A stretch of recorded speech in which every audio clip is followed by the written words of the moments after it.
Guys, what I've started to do is do this countdown. So I give myself some time to make sure all the technology works. So that's the behind the scenes. Looks like it's working. Look like we have today's guest tagged on all the different channels. So do I have to wait until the countdown is over? I don't know. Maybe those are the rules. We'll be back in a minute here, and we'll.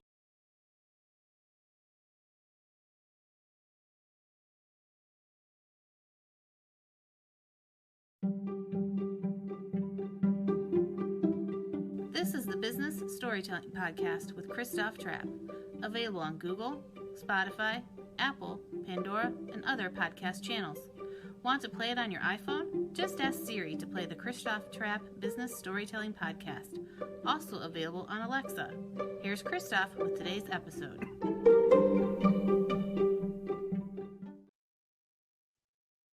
Hey, how's everyone doing? Christoph Trappe here, your host of the Business Storytelling Podcast. And of course, my latest book is coming out in early March, going live, How to Live Stream Your Podcast to get even more reach out of it. And I'm telling you, I have found this to be such a wonderful strategy that I wrote my next book on the topic, about 200 pages. I'm still working on it, still messing around with it. The editor just sent me back a manuscript.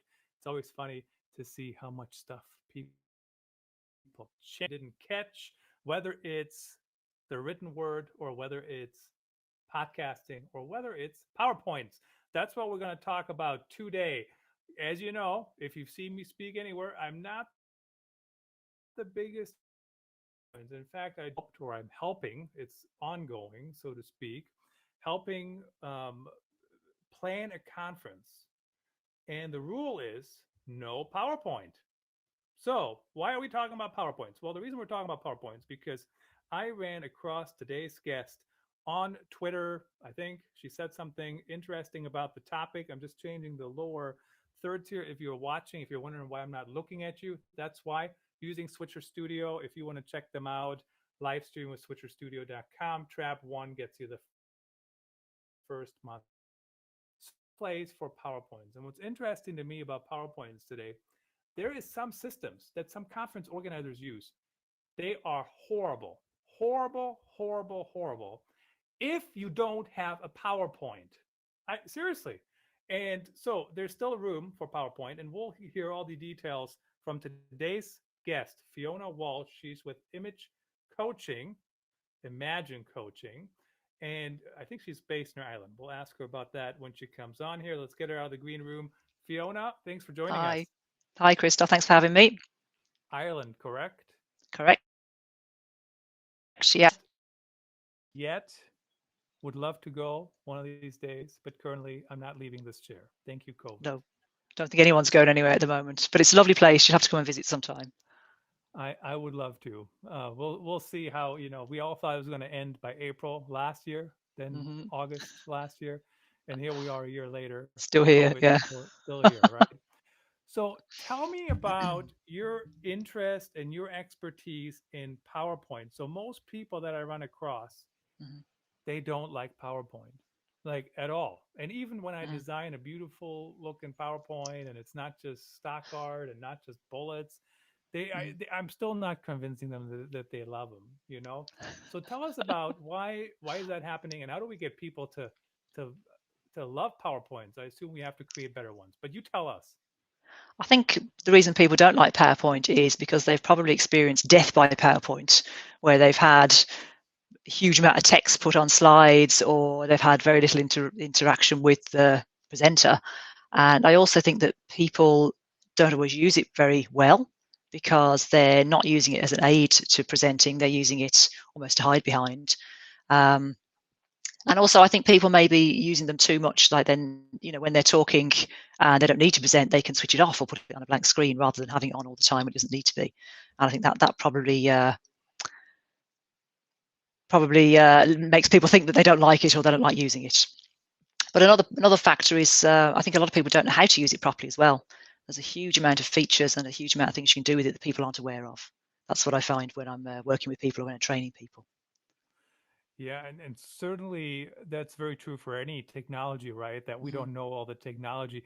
The other thing that really, so I'm a very, very black or white guy, like for Hmm. real. Like, I Yeah. either love something or I hate something. There's very little gray area. I either love it or Hmm. I hate it, Yeah. even though I've gotten better as I'm getting older. But what I loved about that statement is you were talking about people, they either use it and then they use it completely or they don't use it, but they can turn it off. And I don't Hmm. think in my, I don't know, 20 years of looking at mostly boring PowerPoints, Hmm. I don't think I've seen maybe two people who actually did that, who said, I Hmm. got one slide, let me show you the slide. And then they come Hmm. back to the PowerPoint when they need it later, but they just turn it Yeah. off. Most people, they Yeah. just have it up the whole time. I mean, that's just, I Yeah. mean, brilliant. Why is Yeah. that a problem? Yeah, yeah, it's funny. People probably don't know how to do that. Very simple. If you've got your presentation running, you can just press B for black and W for white, and that will put a white or black screen up for you. It's very, very simple to do. You don't have to be fumbling around with your mouse or anything like that. Especially if we're on webinars now as well, because then it's going to bring you to the center so that you're speaking to your audience and your audience are looking at you as well, rather than looking at a screen and having you as a tiny little icon in the corner. So definitely more relevant now. I think now we're all on webinars rather than being in a room full of people like Now, the good wait a old second. days. Are you saying all I got to do is click the letter B and it goes to black? That's it? Mhm. Oh my goodness. I mean, no wonder nobody's doing that. Nobody knows that. This is I it. mean, This is it. I didn't know that. So that's fantastic. Okay. So let's dive in. Why, like, I mean, how do we create better PowerPoints? Now, sometimes it makes sense to me when I have to show something that's Mhm. visual, like a Yeah. workflow or something. I mean, like, total makes sense. But then Yeah. I also got these people who come to me and they claim I need to use um, a picture on every page, and I got to pick the same old picture, the same blonde lady smiling at the Mhm. camera, even though she has nothing to do with anything, and she's been on 8,000 PowerPoints in the last 2 weeks. Yeah. So how do we get there? How do people start? How do you help them? I think it depends on a number of factors. I would say, firstly, it depends on your audience. So who you're presenting to, and what do they want to see? What are the people you're presenting to? I think it depends on you, the business as well. For example, I have one client that I work with as a solicitor. His branding is very black and white, literally just black and white, and the topic's quite serious. So for that particular person, it is a template. It's black and white and grey, and it's bullet points, and that works very well for that particular business. Um, I think if you're working with something that was more fun, then obviously you could do pictures. You could definitely make it a little bit more interesting by shaking it up a bit, depending on who the audience is. I don't know. Let's say it's some kind of kids entertainment or something. You can certainly make it more colourful. You can have it a bit more using a bit more animation, jazz it up a bit, make it a bit more fun. So I think that's definitely two things: what your business is, what your business is, who your audience is, and also what's the message that you're trying to get across as well. Yeah, and what's interesting to that too is sometimes when you have people who are just like you look at the PowerPoint, but how long can I look at 5 bullet points, or how long can Yeah, I look at a picture? yeah, So what's your, and then actually I think it was Guy Yalev. I'm not sure if I'm saying his last name correctly, but he used to be at Twitter, and he was at a conference where I was speaking, and I'm pretty sure I had a PowerPoint, but he had a PowerPoint, but their rule is you stay on one slide for like 8 seconds or something. So it's like super quick, wow, that's a lot. which Yeah, it's like so instead of having animation, I think they would just go to a new yeah, slide, for example. So yeah, how do I think about that? I mean, is that, or then you just click the B button, which I'm still amazed I didn't know that. yeah. But I think that's yeah, probably your easiest thing to be doing these days. Like I say, especially when you're on a webinar for sure. I think it depends the content on the slide. I mean, I've always said less is more when it comes to PowerPoint, because you don't want to have huge paragraphs of text on the screen, because you're going to lose your audience. Your audience are going to be reading ahead of you, and they're not going to be focusing on you and what you're saying. And as we just mentioned at the beginning of the webinar there, PowerPoint is an aid to you, as the presenter. It's not to replace you. If you were putting all the information on the slide, you wouldn't be standing there. It'd be a white paper. There's no point presenting then, is there? I think when we're on webinars now, there's definitely room for more content on the slides because people are looking directly at the screen. Whereas if we were in a conference environment where the screen is further away from us, then obviously, you wouldn't see all the detail on the slide. So there's definitely I think a shift now that we're mostly on webinars, or we are at the moment, because most of us are some form of lockdown, and the content is right in front of us. There's definitely an opportunity to have more information on the slide. And as I talked about earlier in the context, who your audience is. There's somebody that I love looking at their content on LinkedIn. The lady's name's Sharon Connolly, and she's a change management specialist. So she works in corporate environment, and she does training as well. But when you look at her content, she's got 3 minutes to deliver the content. So it's one slide, 3 minutes, and it's very, very detailed as to all the information that you'd have on there, because that's the audience. She's giving an update from a project management perspective, and she's maybe got an overview of 9 or 10 different projects. So it's very, very detailed, but it's just to capture all that information in a short period of time. Now, if you were giving the content that she has on her slides, if you were giving that in a conference environment where you've got 1,200 people sitting in a room, they wouldn't see any of it because it's too detailed. So I suppose that's a good example where I talk about the context as to who your audience is and what information you're trying to get across. So, of course, we've all been to virtual conferences or webinars or whatever we're going to call them now, than we want to admit, right, in the last year. So the one thing I was thinking about as you were talking is, why does a webinar always need to be video on? Why, so for example, so we're doing it, but we're live streaming to all these different channels. Looks like people are tuning in, especially on Amazon. The Twitter goddess even shared it. Thanks, Samantha. Really appreciate that. See that come through. I've run across her many, many years ago. Of course, Yeah, she's very, great, Samantha. very out there, sharing good content. So, but then what we're going to do is we're going to take this conversation and we'll put it on the podcast channels so people can listen to it. Yeah. Why do we always need video when it comes to PowerPoints? Couldn't it be better, right? I mean, is there a rule that you know of why people do that? So you mean if we're presenting and not having the video on, do you mean just having the PowerPoint presenting showing, or do you mean just having audio and talking through? Well, that's a good differentiator. I was thinking about, why don't you just have audio and people just talk? So we're doing a podcast, but it's video right now, but then it goes to the podcast channels. But then the other one you mentioned too was, what if you only have the PowerPoint? And I've actually, that's actually in the new book where I talk about the different types of presentation. It's just the PowerPoint because, I mean, what if there's nothing to look at? Why do I need a PowerPoint? Yeah. So yeah, let's dive in. Why is there a place and time for just having audio for some of these things even? There probably is. I would probably put it down to the fact or the impact of the different ways that people learn. So the way that some people would learn better by visual, by seeing things, other people would learn better by doing things. There's 4 different categories, aren't there? It's audio, visual, doing things, and watching it done, and doing it yourself. I think it's the 4 different categories. So I would put it down to that. I'm certainly the kind of person that likes to see things. So I tend not to listen to audio podcasts. I would prefer to be watching video myself. But I know that there's the 4 different ways that we learn. So perhaps that has an impact on it. And I'm glad you mentioned that. And that's one reason why I keep telling people you need to live stream your podcast. I know that's my next book, even if you don't buy it. But at the end of the day, some people rather watch the video. Some people, like even on Amazon, we're on Amazon. Some people like to go shopping while they're watching. People are tuning in there. Some people like to listen. Some people just kind of, the way I learn is I just have it on in the background. I hear bits and pieces.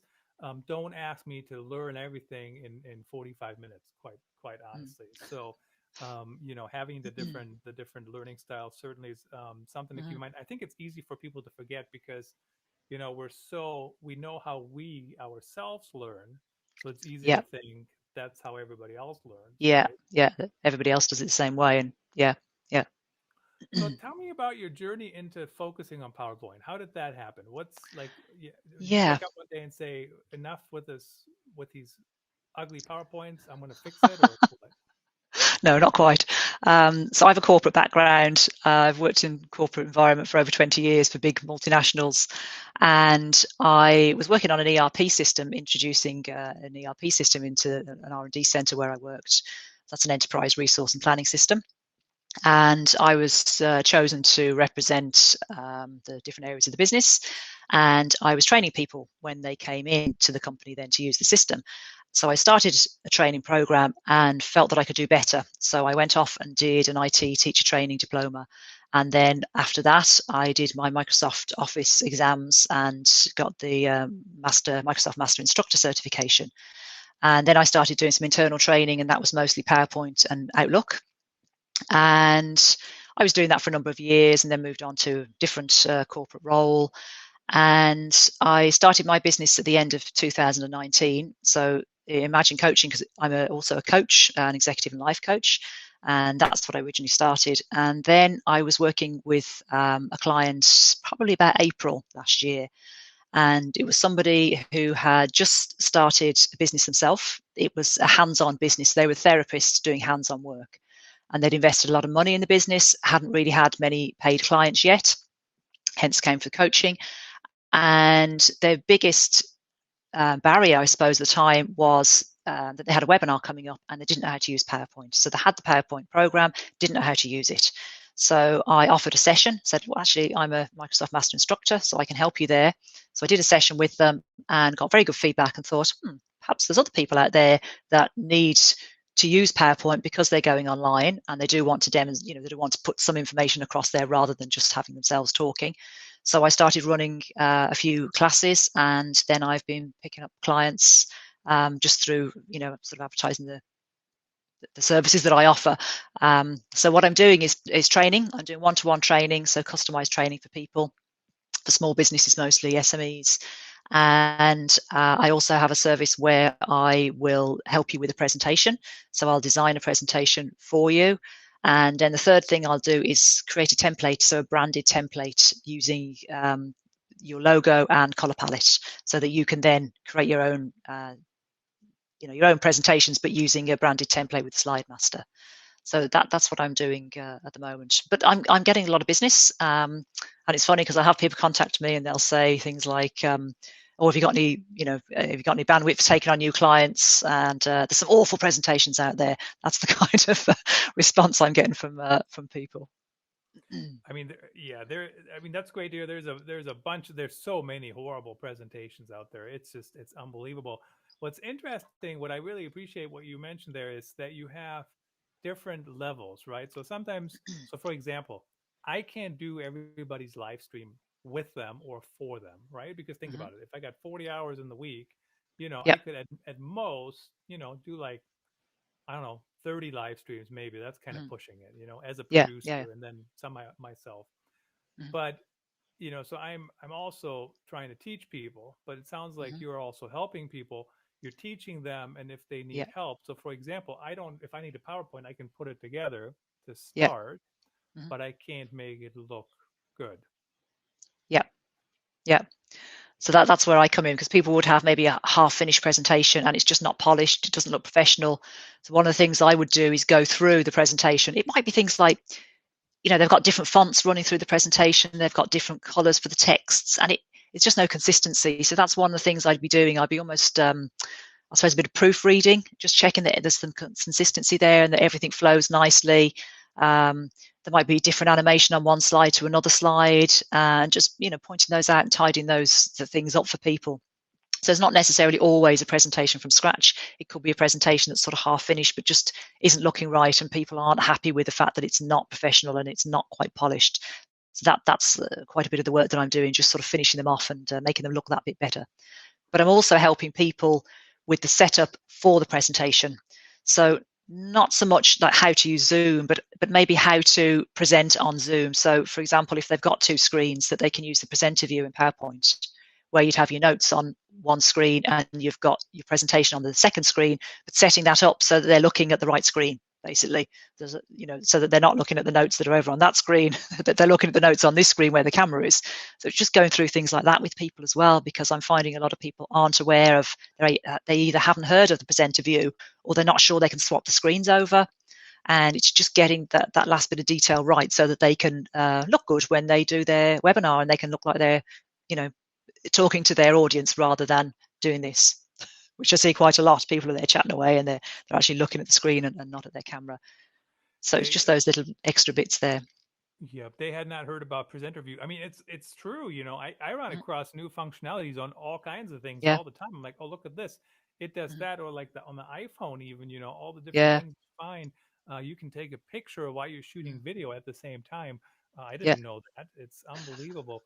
So I just finished the Going Live book, as I mentioned already. But my editor, as she went through, she updated some of the consistency. So, for example, I was writing and writing, and of course, you miss things as you're looking at it 5,000 times. Yeah.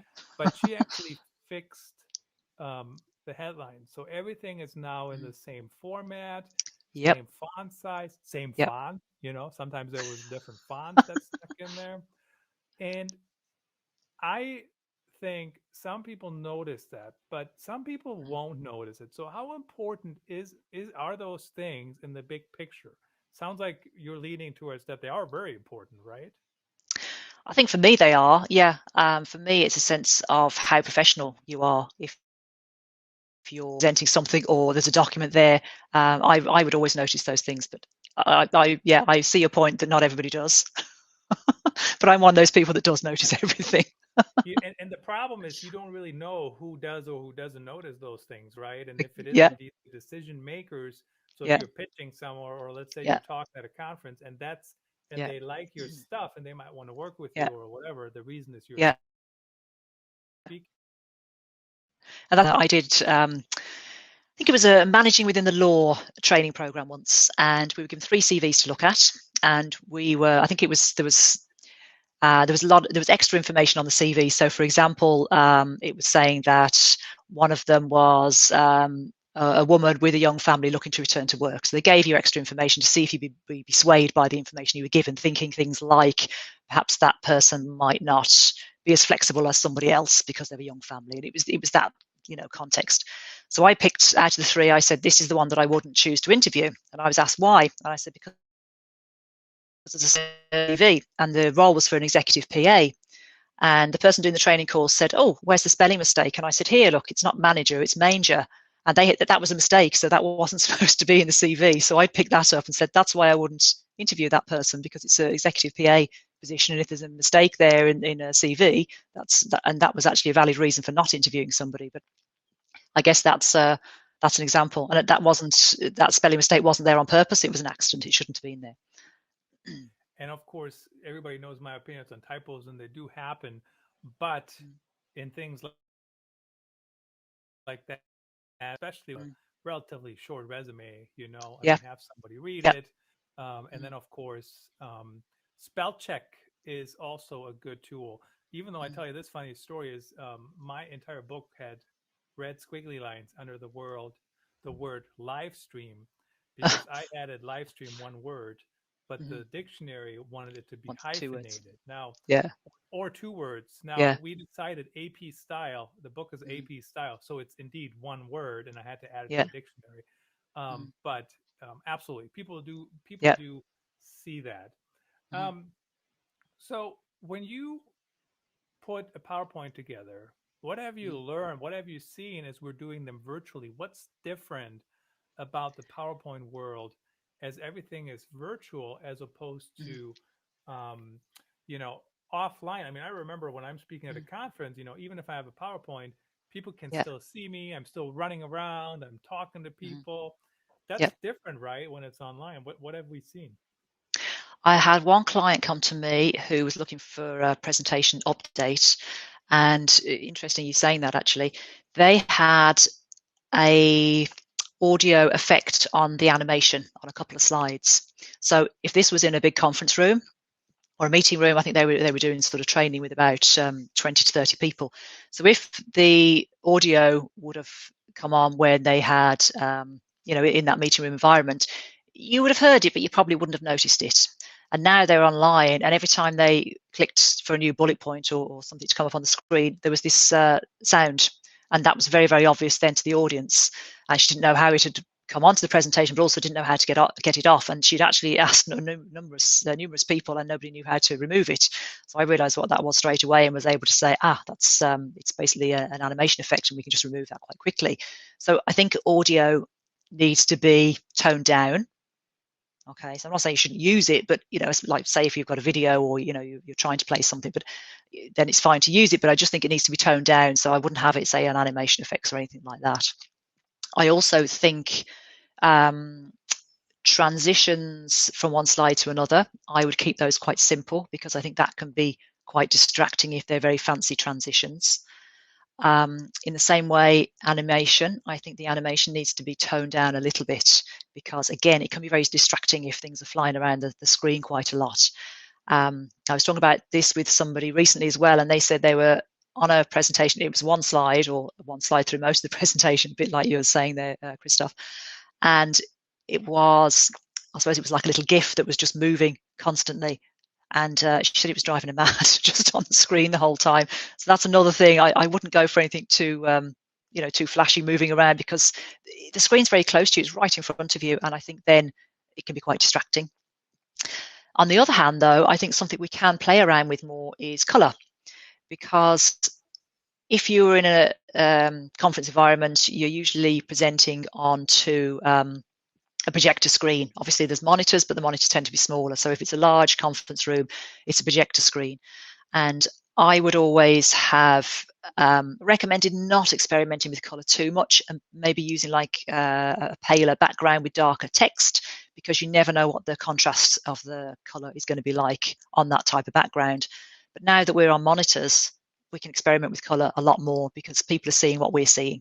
And so I think there's definitely an opportunity there to experiment more and have more interesting presentations with more colour. Yeah. So, and of course, when it comes to multimedia, I mean, that is a very true. Like I've seen people try to play videos, on their monitor, and it sounded Yeah, horrible on my end. So if yeah, you're going to do something like that, use a tool like Switcher Studio, which you can use to just live stream your yeah. presentation. So, but I have noticed that as well.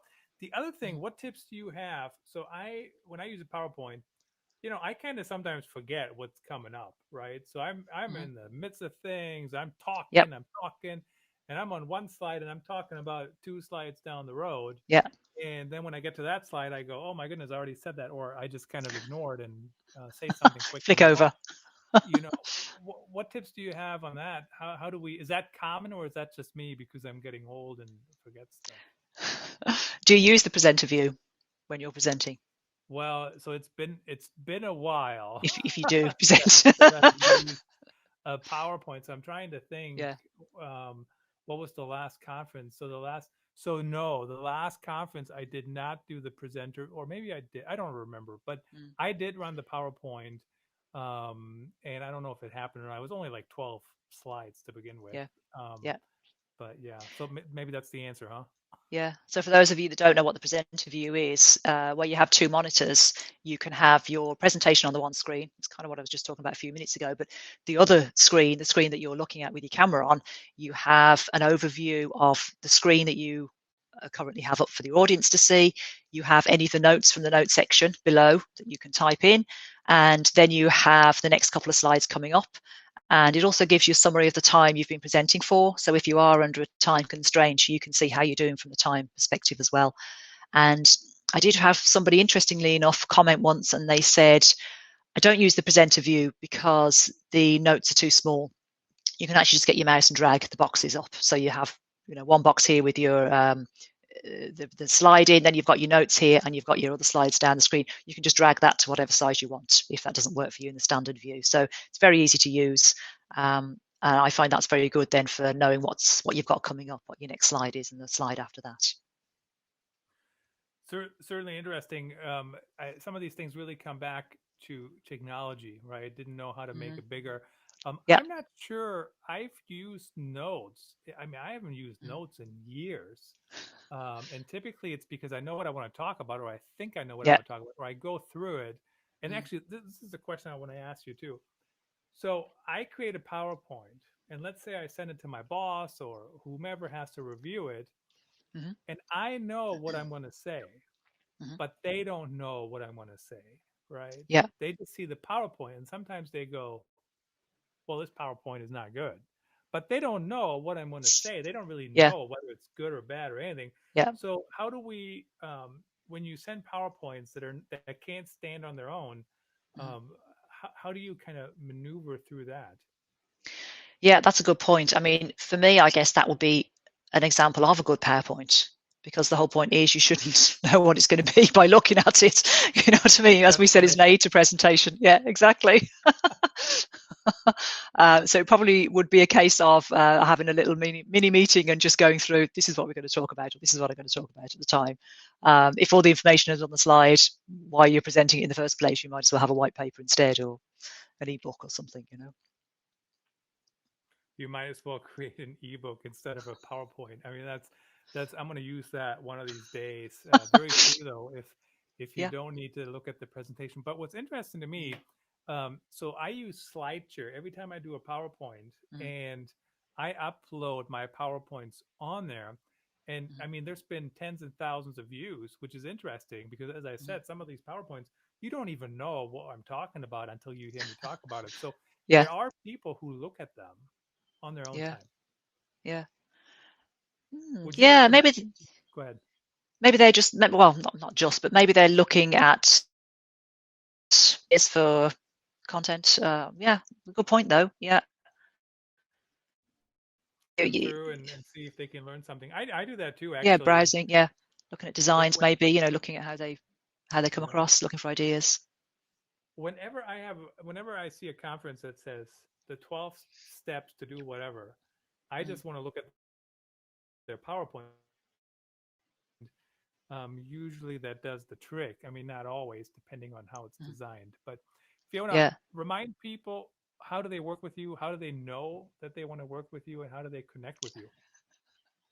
How do you know you want to work with me? That's a good one.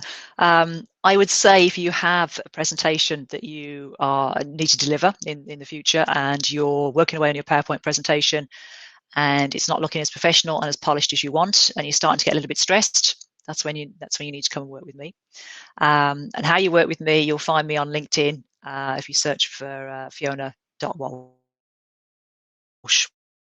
or send me a message. Fantastic. It was my pleasure to have you on the show. Thank you for sharing all these tips, and hopefully I mean, not hopefully, but I'll try to remember them and do a better job with my PowerPoints, which definitely need some improvement, as some people I'm sure would attest to. Thanks again, Fiona, for joining us. Really appreciate it. Thanks very much. Thanks for having me.